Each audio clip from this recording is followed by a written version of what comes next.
From the Moscow headquarters, Radio VR, the voice of Russia. You're listening to Radio VR. I'm Rob Sachs. Perhaps there's no figure as divisive in Israel's history as former Prime Minister Ariel Sharon, who was laid to rest earlier this week. He was described in the media as a war thug and also as a peace hero. Perhaps he's most notorious for a massacre that occurred under his watch during a 1982 war with Lebanon. Many also hold him responsible for sparking the Second Intifada in 2000 with his controversial visit to the Temple Mount. But Sharon surprised many when just a few years later he pushed for the abandonment of settlements in Gaza in an effort to restart the peace process. I want to talk about Sharon's legacy and the future of Israel, so we've assembled an international panel. In Washington, we welcome Dan Arbell. He's a scholar in residence at the Center for Israeli Studies at American University. He's also a veteran of the Israeli Foreign Service. Welcome to you. Good morning. Good to be here. In Moscow, we're welcoming Dmitry Maryasis. He is the head of the Israel Department at the Institute for Asian and Oriental Studies at the Russian Academy of Sciences. Welcome to you, sir. Good day. I'm not the head of the Israel Department, but a research fellow there, but still I'm happy to be here. Well, we gave you an undue promotion, but Thank you. We're hoping that maybe Thank you. someday you'll be head of the department, a research fellow there. Okay, and in London, we're joined by Jonathan Sacerdoti. He is a political commentator and Middle East analyst. Welcome to you, sir. Hi, thanks for having me. So let's start off with you, Dan Arbell. You just came back from Israel, and you were witnessing what Israelis were feeling and reacting to from the passing of Sharon, and during the funeral and the memorial services. What was the mood there in Israel? Well, it was very interesting to be in Israel in the last few days to witness what was going on. Many Israelis were mourning former Prime Minister Sharon, despite the fact that he was out of public life for the last 8 years. As you all know, he was in a vegetative state following a massive stroke back in early 2006. Many people felt, they missed him, and mostly his presence, his leadership, his biography being basically the biography of the state of Israel. And despite the fact, as you mentioned, that he was a very controversial figure in Israel, in the Israeli public, and in the region, he was revered by many, and so many people did feel a sense of loss as he passed away. And Jonathan Sacerdoti, let's talk about why he was revered, first off, and we can begin with his military career, where he had quite a number of high-profile successes, including leadership during the Yom Kippur War. What made him so successful overall as a military commander? Well, he, in many ways, epitomized the Israeli people, but in his original success as a military leader, as you rightly point out, and also in his development during his life into the other manifestations of the personality that we all know about. But as you say, he started out as a military leader, and in the Yom Kippur War, he led the crossing of the Suez Canal, which helped secure an Israeli victory in the war and eventual peace with Egypt, and really proved his abilities as a military man at that time. I mean, he acted, some would say, he did act against orders. He acted according to his own beliefs as a military man, and it was proven to work. I was watching in some of the coverage of his life over the last few days an interview with him where he was asked if the crossing of the Suez Canal was a stroke of military genius and brilliance, or whether it was an act of craziness, as those were the two options given to him by the interviewer. And with a wry smile, he declared, of course, that it was both. And I think that really summed up his abilities as a military leader quite well. And Dmitry Maryasis, he was described as a bulldozer. We just heard him talking about this, this description of crossing the Suez Canal and, defying orders and things like that. But I guess that worked for and against him, this idea that he just plowed through this determination. Well, of course, but we all can see that he knew exactly what he wanted to do, and he didn't hesitate to do it. It is important to understand. It is very important to leader in the war when you know exactly what you want to do, where you're going to lead your soldiers, and what you're going to do in the second, and you don't hesitate to do it. That's what he did.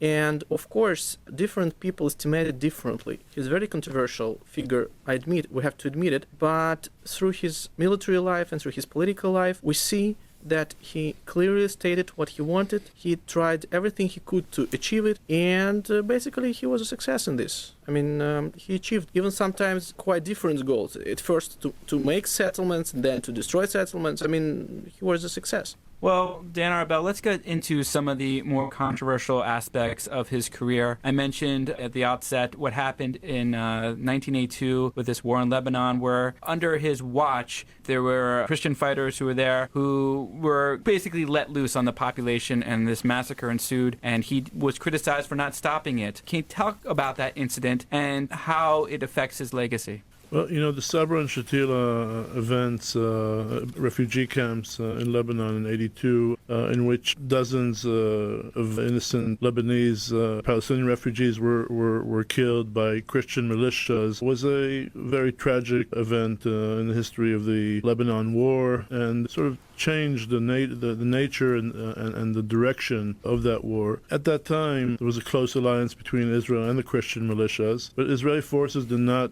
enter those refugee camps, but under their noses, Christian militias entered and carried out this massacre. Later, a special investigative committee was established in Israel, headed by a Supreme Court justice, the Kahan Committee, the Kahan Commission, which looked into this very thoroughly, into these events, and concluded that, as you said, that under the watch of then Defense Minister Sharon, these events took place, and the cozy nature of the relationship between Israel and the Christian militias sort of were the background or set the stage for these terrible events to take place, and found that Sharon at least carried some responsibility. He did not orchestrate this massacre, he did not order that to take place, he did not have any involvement in actually having the forces enter, but it was under his watch, and so he suffered the consequences, and he obviously had to resign from his position as defense minister. And when you look at something like that, Jonathan Sacerdoti, what does that say about his personality? Was there a callousness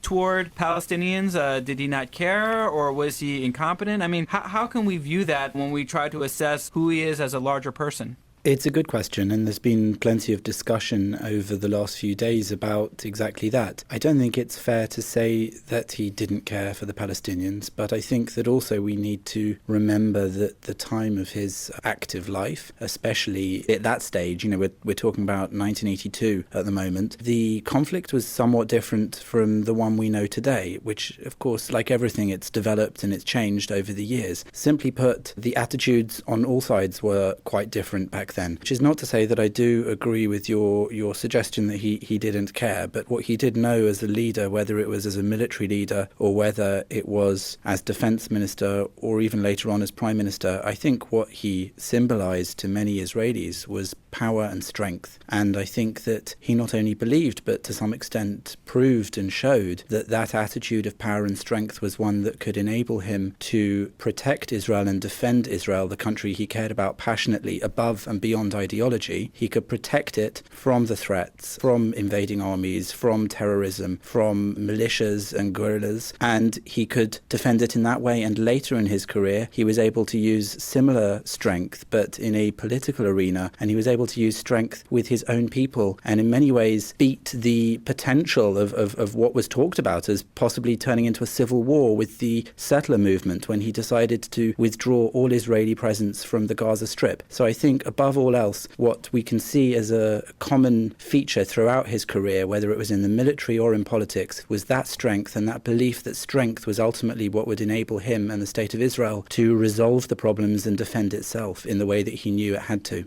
I want to get into that decision to remove settlements from the Gaza Strip in just a minute, but also want to go back to this incident in 2000 where he had this controversial visit to the Temple Mount that really upset many Palestinians and many say was the catalyst for the second Intifada. Dmitry Maryasis, talk to us about that incident. What do you think was behind it? Many say he claims it was innocent, but some say that he should have known better and that it would create such an uproar. What do you make of that occurrence? Well, I don't think that this visit to Har HaBayit really catalyzed the conflict, because you see, the facts that I interpret it like this. When the first Intifada in 1888 87. It was really, it happened like from nowhere. I mean, it was an accident, and then it happened, the whole Intifada sprang out. But I think that the second Intifada was well prepared. And you see this timing. You see that it was just between the Camp David negotiations of Yasser Arafat and Taba negotiations. It was just in the middle. And we understood, we could see it in the year 2000, that Arafat wasn't really ready, and his team, they were not really ready to accept all the proposals that the Israeli leadership was ready to give to Palestinians. And I think the Intifada was a good answer.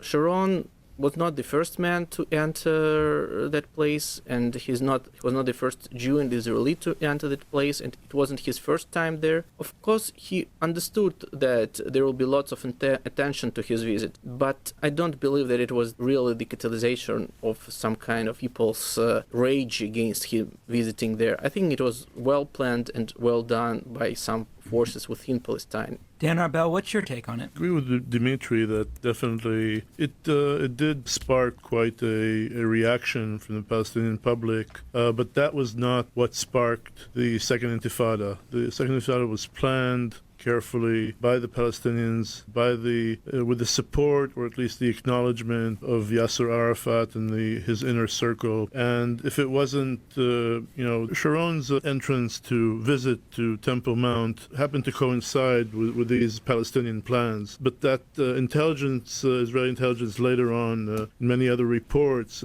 had clear indications this was bound to happen with Sharon's visit or without Sharon's visit. Go ahead. Did you want to say? I just wanted to say, if I may, Sacerdoti? it's not just intelligence that has corroborated that view as well. I think history has proven that was the case. Of course, it was an inflammatory act in some senses, and in many ways, I'm sure it was designed to be. It was designed to say, Jews have a right to go to the holiest place in the world for Jews, and that was his intention in doing that. But not necessarily to inflame violence. And in fact, since then, Imad Faluji, the Palestinian Authority communications minister, admitted months after the visit that the violence was planned in July, far in advance of anything that could be called a provocation. His words were that the violence was planned since Arafat's return from Camp David. Since then, Arafat's own widow, Suha, admitted that Arafat told her to stay in Paris as soon as he returned from Camp David, because in her words, he said, "You should remain in Paris because I'm going to start an intifada." So it was clear for everyone to see, and indeed the conclusion of the Mitchell report in May 2001 was, and it's a quote, "The Sharon visit did not cause the Al-Aqsa Intifada." So I think it's a great injustice that has been repeated over and over again today, and during the week after, the days after his passing, when I think history proves that however inflammatory Palestinians did find his presence there, it was not by any means what started this pre-planned and pre-prepared violence, least of all because he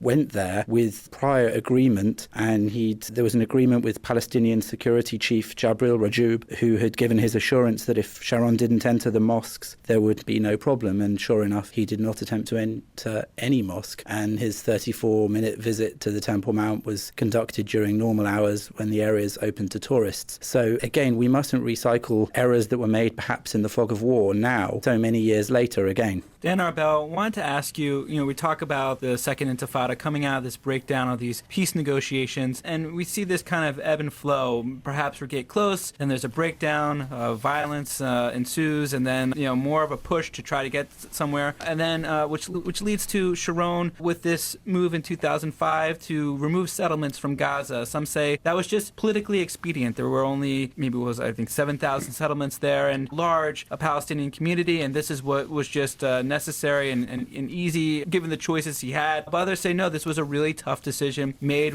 which ultimately led to a fissure with the Likud party, and that it really had some political costs. How hard was that decision for Sharon, and did it move the process forward in a significant way? It's a very big question, and as you've mentioned, in the Gaza Strip, you're talking about almost 30 settlements and almost over 8,000 settlers who were uprooted from their homes during that unilateral withdrawal from Gaza. But we have to understand the background. The background was a very bloody Second Intifada in which over 1,000 Israelis lost their lives and thousands of Palestinians lost their lives. Sharon coming to the conclusion that he could not trust, at the time, the Palestinian Authority's leadership, namely Abu Mazen, who inherited Arafat, and realizing that the Israeli public is sick and tired imperative, this acts of terrorism, and have given up on the peace process as we know it in the aftermath of the Oslo days, and seeking separation, clear separation, Israelis from Palestinians, not having anything to do with each other, and realizing that perhaps the best way to achieve it was to physically separate from one another. And since he did not trust the Palestinian leadership, he sought a solution in which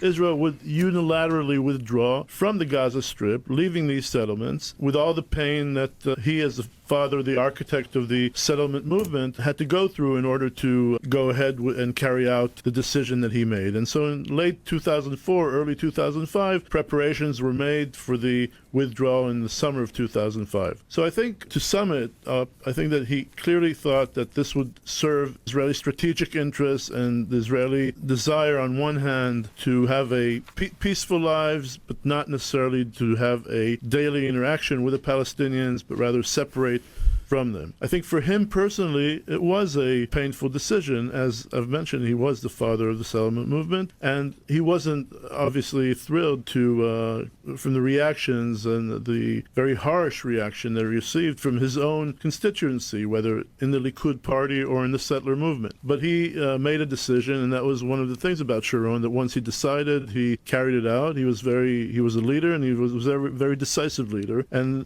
at the end, he's achieved what he wanted. In retrospect, was it a smart decision? Was it not? There's still a debate going on about that. And there are those who say that it was smart. There are those who say that, that what's enabled Hamas to rise in Gaza, to kick out the Palestinian Authority, to continue with the rocket firing into Israel. Others say that, it got Israel out of this mess and the Gaza mess. And at least, much less Israelis have been physically hurt from any violence from the Gaza Strip. Dmitry Maryasis, when we look at the current state of Israeli-Palestinian negotiations, and we see there is a lot of tension still there, especially because of the friction between Israel and the United States right now, whether it be over the Iranian issue with how to go about trying to get them to walk back their nuclear program, or even how American academic institutions are boycotting Israel in this way. How can Israel and the United States work together when there is so much friction right now between the two countries, and given the distance that there is right now? First of all, I think we have to understand that it's politics, and politics is the way how we use all the possibilities to cooperate. I think there is no doubt that Israel and U.S. administration have to work together to solve different issues, different problems, because, for example, now under the guidance of the U.S. administration, there is now a negotiation process which is not quite a good and positive process, but the negotiations between Palestinians and Israelis. And I think that even though people try to speak about some problems between U.S. and Israel, we have to understand that all the interests of the United States are their inner security and their inner goals. Even though they're ready to protect Israel, we have to understand it for sure that, first of all, they need to solve their own problems and to achieve their own goal. And sometimes Israel doesn't match perfectly in the goals of the United States, and it's quite understandable. That's why, of course, there are some problems, and we have to admit it and to understand that Sharon was not the architect of this situation. And moreover, I think that Sharon did show for the whole world that Israel, when it understands the need to do so, is ready to painful steps. Really, I remember 2005, the August of 2005 very well. Israel was really on the brink of the citizens' war. There were lots of people who were disappointed and were ready to fight to the army, to the Israeli army. And it is important that Sharon, I think, perfectly understood what he was doing, and he did it, and he showed to the whole world that Israel is ready for painful steps if it understands the logics of what he's doing. And I think that now Israel shows to US its own attitude to different issues, towards Iranian issue, towards Palestinian issue, and it tries to show to the world, not only to US.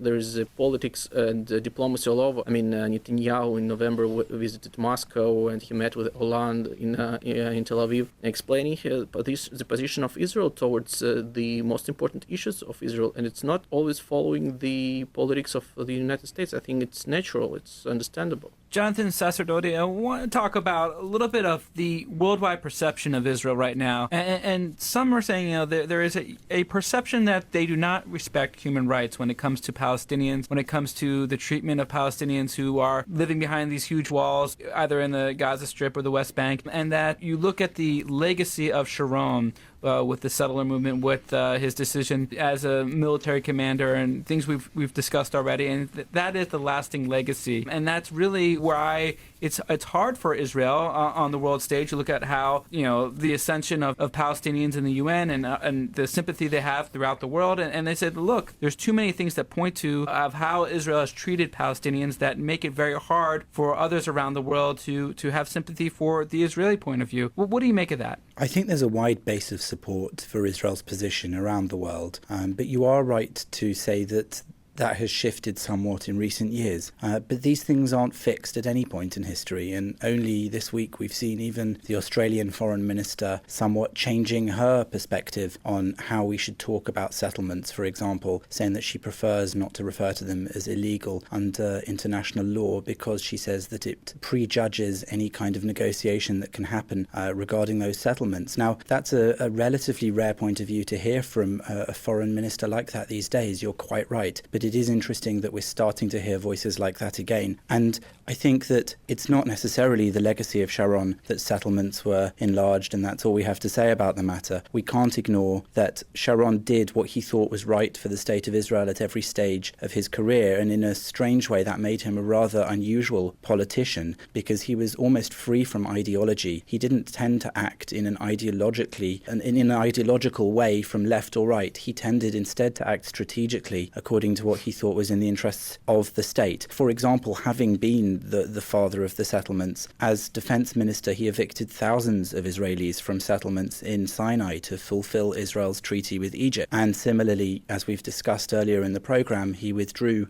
Jewish presence entirely and any settlement and occupation from the Gaza Strip, albeit unilaterally. So I think that Israel's position is uniquely complex in the world, and it's one which many countries judge according to simpler terms than they ought to. And I think that is a battle for Israeli politicians. It is important for them to constantly make their case and constantly, as they do, to show that they're always striving to respect human rights. And of course, where they fall short of any human rights levels that we should expect of them, they do often go out of their way to put in place commissions and investigations. And again, we can look at the life of Ariel Sharon for a prime example of that. I mean, it's almost unheard of that a country like Israel would put in place the Kahan investigation into what happened at Sabra and Shatila and would come out and say what it did about his partial responsibility indirectly for what happened there. And it's, again, highly unusual for a state. I saw in an interview rerun this week with him when he said he must be the only defense minister in the world who had to resign because Christian Arabs killed Muslim Arabs. This from the defense minister of the only Jewish state in the world. And one can understand his frustration there. Again, that's the frustration of Israel all over. It's that they have this presence in what is their historical homeland, but because of the history of the whole conflict, they're in a situation where they're surrounded on all borders by countries that don't want them there or which have attacked them at various times in the past, or that today are under the influence of some of the most extreme and terrifying regimes that they've been under the influence of in decades. And so it's in a uniquely complicated position, and it has the dual challenge of trying to maintain its security whilst respecting the human rights of its neighbours and justifying that to the world constantly with this incredible gaze of the world media and world politicians on this tiny little country which is just doing its best, so far successfully, to survive. Dan Arbell, about the uniqueness of Israel, being a Jewish state. Just this past weekend, we had Palestinian Authority President Mahmoud Abbas reaffirm his position to recognize Israel as a Jewish state. And he said, we won't accept the Jewishness of Israel. We are asking for the 1967 borders. When you talk about that and you think about Israel being a homeland for Jews, and that is, at its very core, its very foundation, and you have Palestinians rejecting that very notion, it seems like that is something that really is going to be very hard to overcome. How have various statesmen tried to breach that impasse, and how did Sharon try to address that issue, that very core issue? Part of one of the main reasons that Sharon was advocating for and decided and then carried out the unilateral withdrawal from Gaza was exactly connected to what you're saying, realizing that late in his public life, after being a military man and for so many years, that peace is the only way that Israel can remain Jewish and democratic. And those many who know him closely either worked or were his friends, say that if he would have remained alive or not slipped into a coma at the time that he did, he would perhaps then also carry out the same thing that he did in Gaza in the West Bank. He would, of course, try and achieve a solution, a diplomatic solution, or through negotiations in the West Bank, but if he would realize that there is no partner, as he thought, when he withdrew from Gaza, then he would do the same thing in the West Bank. And so realizing that for Israel, in order to remain the Jewish state and a democratic state, these are the actions that need to be taken. These are the actions that need to be carried out. As for the issue that is now on the negotiations table between Israel and the Palestinians with the support or the facilitation of the current Secretary of State, John Kerry, this issue of recognizing Israel as a Jewish state is a very hot topic, which Israel is insisting upon and is not budging on this at all, not willing to accept anything but a Palestinian recognition of Israel as a Jewish state. Palestinians, on the other hand, haven't given up their notion of the right of return of Palestinians to all parts of Palestine. And so I think that these two issues will be played out in the near future. It's very, very hard to bridge the gaps that exist over them, and that's why I personally remain skeptical as for the chances of this process, with all the admiration to Secretary Kerry's efforts, to actually succeed, because the parties are so far apart on these such fundamental issues. We just have about a minute left, but I wanted to turn to Dmitry Maryasis one more time and ask him about some of the things that Dan Arbell just brought up. And what kind of leadership do you think needs to be in place from Israel, from the Palestinian Authority,